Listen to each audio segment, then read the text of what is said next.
দুর্দর্শ ডাকাত সর্দার ও ডাকাতি সম্পন্নের মাস্টারমাইন্ড আলী আহমেদ গ্রেফতার।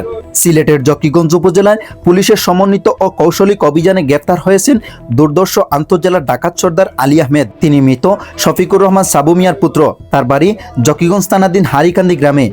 আজ শনিবার 4 জানুয়ারি বিকাল আনুমানিক 5টার সময় জকিগঞ্জ বাজার এলাকা থেকে তাকে গ্রেফতার করা হয়। জকিগঞ্জ থানার অফিসার ইনচার্জের সার্বিক দিক নির্দেশনা এবং থানার সহযোগিতায় এই অভিযান সফলভাবে সম্পন্ন হয়। মাঠ পর্যায়ে অভিযানে অংশ নেন এসআই ইমতিয়াজ আহমেদ। তিনি ছদ্মবেশ ধারণ করে কৌশলগতভাবে অভিযানে গুরুত্বপূর্ণ ভূমিকা পালন করেন। পুলিশ সূত্রে জানা যায়, আলী আহমেদ দীর্ঘদিন ধরে ডাকাতি সংগঠনের নেতৃত্ব দিয়ে আসছিলেন এবং একের পর এক ডাকাতির পরিকল্পনা ও বাস্তবায়নের মাস্টারমাইন্ড হিসেবে কাজ করতেন। থানার গোয়েন্দা তথ্য নজরদারি ও পূর্ব প্রস্তুতির ভিত্তিতে তার অবস্থান নিশ্চিত করা হয় এবং উপযুক্ত সময়ে তাকে আটক করতে সম্ভব হয়। গ্রেফতারকৃত দুর্দর্শ ডাকাত সর্দার আলী আহমেদের বিরুদ্ধে বিভিন্ন থানায় দায়ের করা মোট 12টি ডাকাতির মামলা বর্তমানে বিজ্ঞ আদালতে বিচারাধীন রয়েছে। এই অভিযানে জকিগঞ্জ থানার পুলিশ সদস্যের সমন্বয়, পরিকল্পনা, সহযোগিতা গুরুত্বপূর্ণ ভূমিকা পালন করে। পুলিশের এই সাফল্য অপরাধ দমনে থানায় পেশাদারিত্ব ও তৎপর উজ্জ্বল দৃষ্টান্ত।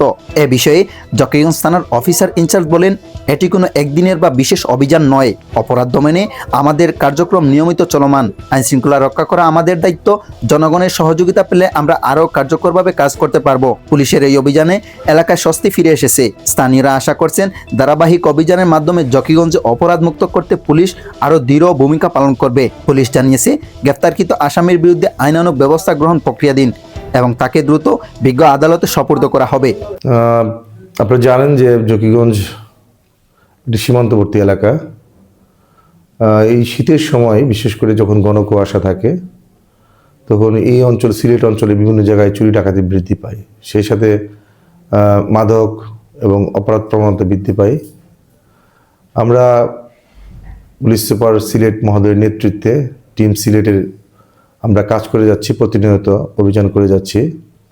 আমি যোগদান করার পর আলোচিত বিভিন্ন ডাকাত যারা একাধিক মামলার আসামি, 10-15টা করে মামলার আসামি, কিছুদিন আগে আমরা ডাকাতির প্রস্তুতি কালে আমরা 3 জন বড় ডাকাতকে ধরেছিলাম, যাদের নামে 10-15টা করে মামলা রয়েছে। এবং আজকেও একজন ডাকাতকে ধরেছি, তার নামে 12টা মামলা রয়েছে। এছাড়াও বিভিন্ন অভিযানে আমাদের মাদক উদ্ধার অভিযান সহ বিভিন্ন জায়গায় চোর, এগুলো অভিযান প্রতিনিয়ত আমাদের আছে এবং প্রতিদিনই কম বেশি আসামি গ্রেপ্তার হচ্ছে। তো এগুলা স্থানীয়দের যারা জনগোষ্ঠী রয়েছেন সকলের সহযোগিতায় আমরা কিন্তু কাজ করে যাচ্ছি। নিয়মিত অভিযানের অংশ হিসেবেই এটা আমাদের কাজ, অভিযান চলছে।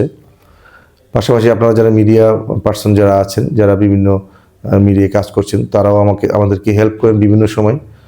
তো এটা যেহেতু সীমান্তবর্তী এলাকা, আপনারা জানেন যে 52.2 কিলোমিটার সীমান্ত রয়েছে এই জকিগঞ্জ উপজেলার। এই এলাকায় শীতকালীন সময়ে কাজ থাকে না, মূলত মানুষের কাজ কম থাকে। তাছাড়াও এটা ট্রেন্ড রয়েছে সিলেট এলাকায় শীতকালীন এই মুহূর্তটাতেই বিভিন্ন অপরাধ প্রবণতা বৃদ্ধি পায়। ইতিমধ্যে আপনারা দেখেছেন জকিগঞ্জে কিন্তু সারা রাত দোকানপাটগুলো খোলা থাকতো। আমরা 11টার মধ্যে সমস্ত দোকানপাট বন্ধ হয়ে যাচ্ছে নিয়মিত। এখন আমরা রাত্রিবেলা আমরা নিয়মিত চেকপোস্ট হল বৃদ্ধি করেছি, যাতে আইন শৃঙ্খলা পরিস্থিতি স্বাভাবিক থাকে। আমি সদ্য যোগদান করেছি এই জকিগঞ্জ থানায়। যোগদান করার পরে আপনারা জানেন যে আমরা 21,000 পিস ইয়াবা ধরেছি, যেটা হয়তো ইতিপূর্বে সম্ভব হয়নি। আমাদের অভিযান প্রতিনিয়ত চলবে এবং আমরা চাই যে এই সকলের সহযোগিতা নিয়ে একটি অপরাধমুক্ত, একটি মাদকমুক্ত সুন্দর আগামীর ভবিষ্যতের জকিগঞ্জ বিনির্মাণে সবসময় কাজ করে যাব। ধন্যবাদ। আপনারা যে জকিগঞ্জে আপনি ওসি হিসাবে যোগদান করার পর থেকেই কিন্তু দেখতে পাচ্ছি আমরা যে একটি পরে একটি মিরাক্কেল কিন্তু আপনারা করে যাচ্ছেন। অনেক অপারেশনে আপনার বড় বড় অপারেশন সাকসেস হচ্ছেন। এই বিষয়ে যদি আপনারা একটু বলতেন, আপনি যোগদান করার পর এই বিষয়গুলো হচ্ছে। অ্যাকচুয়ালি আমরা টিম জকিগঞ্জ হিসেবে কাজ করছি পুলিশ সুপার সিলেট মহোদয়ের নেতৃত্বে। এখানে সকল অফিসার ফোর্স এবং সকলের কৃতিত্ব রয়েছে। এখানে অভিযানের আমরা বিভিন্ন টিম গঠন করে আমাদের কাজ অভিযান পরিচালিত হচ্ছে। আমরা ইনশাল্লাহ আরও সামনের দিনগুলোতে যাতে আরও ভালো কাজ করতে পারি, সেই প্রত্যাশা ব্যক্ত করি।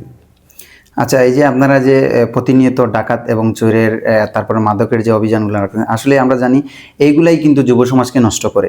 এই যুব সমাজকে সামনের পথে এগিয়ে নিতে আপনাদের এই অভিযানটি যেটি এখন আপনারা চালাচ্ছেন, এই অভিযানটি কতদিন পর্যন্ত আমরা চলবে এবং কতটুকু আপনার জনগণ আপনাদের কাছে আশ্বাস করতে পারে?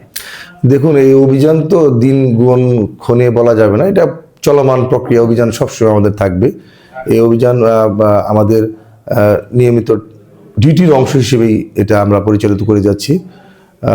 আপনারা জানেন যে দেশ নির্বাচনমুখী, নির্বাচন নিয়ে সবাই ব্যস্ত এবং এই সুযোগে কিছু অপরাধকারী যারা অপরাধী চক্র তারাও কিন্তু বসে নেই। সেই প্রেক্ষিতেই আমরা কাজ করে যাচ্ছি, আর অভিযান আমাদের নিয়মিত অংশ। আমরা সবসময় এই অভিযান পরিচালনা করে যাব।